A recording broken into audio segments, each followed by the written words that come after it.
extra time.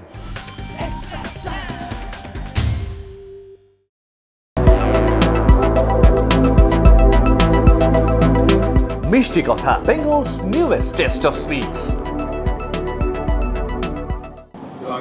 Wasim Akram once told me that while a bowling coach, when a team loses, the first person to be blamed is the bowling coach. How much pressure is there on you when a team doesn't do well?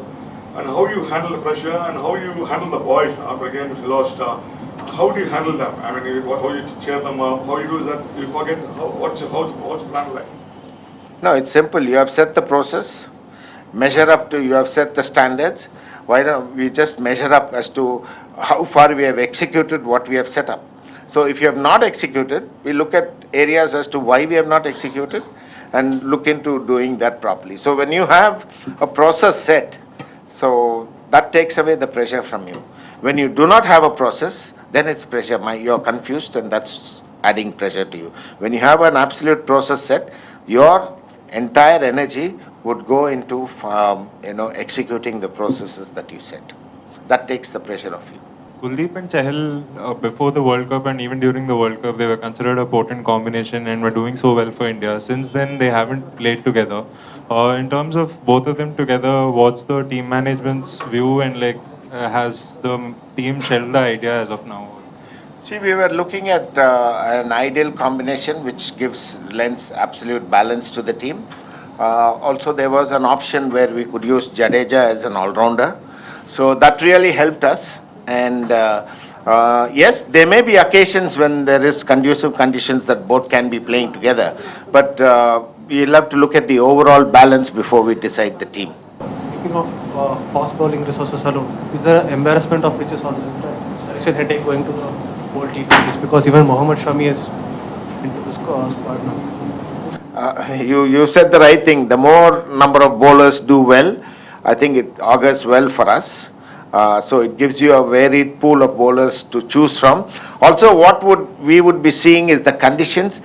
New Zealand would be different, Australia would be different, so it will be horses for courses. Do you think bowlers can claim that? I mean, the first thing of the one always put a shot on a good note. Do you think bowlers can restrict them to a reputable total?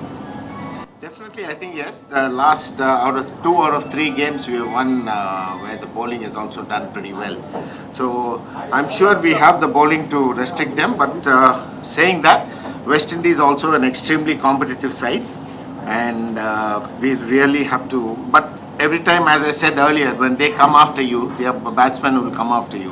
When they come after you, you also have a chance against them. We are playing a one day after about 4 months. So just tell us how do you take these one day series that's coming up, the next couple of series, one day? Because is it too long term to think about the World Cup, or how do you take it series by series? Well, you do plan for the World Cup much ahead. You want to try out different combinations. You want to try out players under different circumstances, and then understand what is the best. It is a resource. All players here you consider as a resource. How best you could utilize those resources, at which number one would bat and where one would be bowling. Understanding these aspects would be very important for the World Cup. T20 cricket. But when it comes to ODI cricket, India in the last 1 or 2 years haven't had off spinners in particular. They have Kedar Jadhav, no? Isn't it? India has Kedar Jadhav. Is it a conscious effort to actually mix the wrist spinners with the left arm spinner in particular? What is the rationale behind that strategy? Strategy behind not playing Washington, or? Off spinner, an off spinner in particular, because we see finger spinner, left arm spinner Jadeja is there. We have seen Akshar Patel along with the wrist spinners.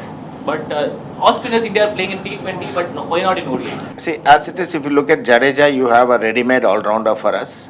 Jadeja has been, after the World Cup, has been exceptional for us. He's batted well, he's bowled well, he's the best fielder in the world. So he adds a lot of dimension to us.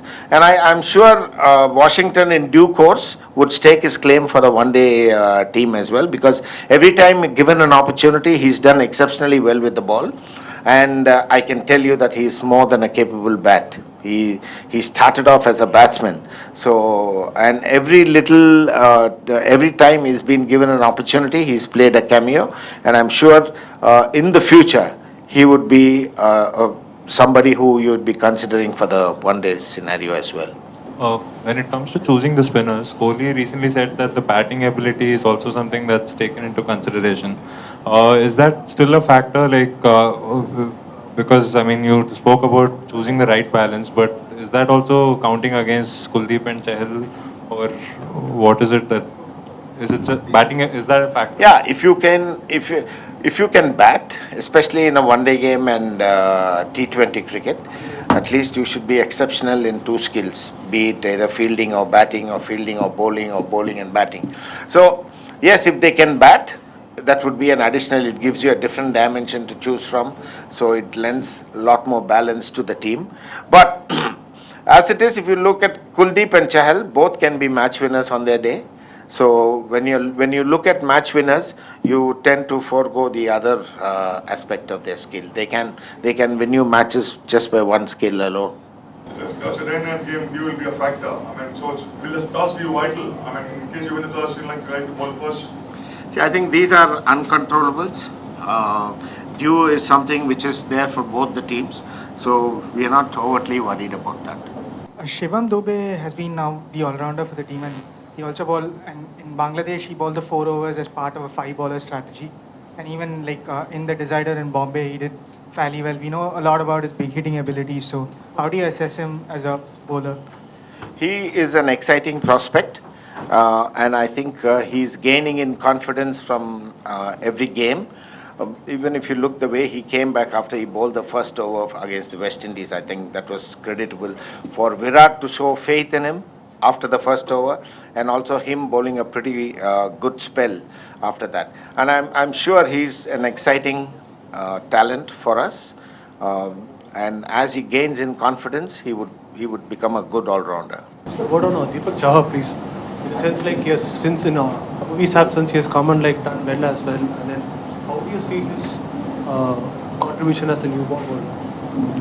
Deepak has been exceptional even in the IPL. He's someone who can move the ball both ways, and he's also a very skillful bowler, bowling slow bouncers, slow balls, yorkers and things like that. So I think with so much skill on hand, he's got everything in him. Let me put it this way, he's got everything in him to do well at the international level. We saw Shivam Dube and Shami go through their paces, but we didn't see Bhuvneshwar Kumar go. But is it okay, or is it a test day? Or? The physios are taking a call. I think they would be giving a press release later in the evening after the assessments. Will they start the next course of preparation for the 2023 World Cup, for this series? Yeah, I would say every game that we play, it is with the World Cup in mind. But again, there is a different scenario, there's a different wicket, there's a different process that you need to be following. And how good you are able to follow the process that has been set for every individual is a challenge.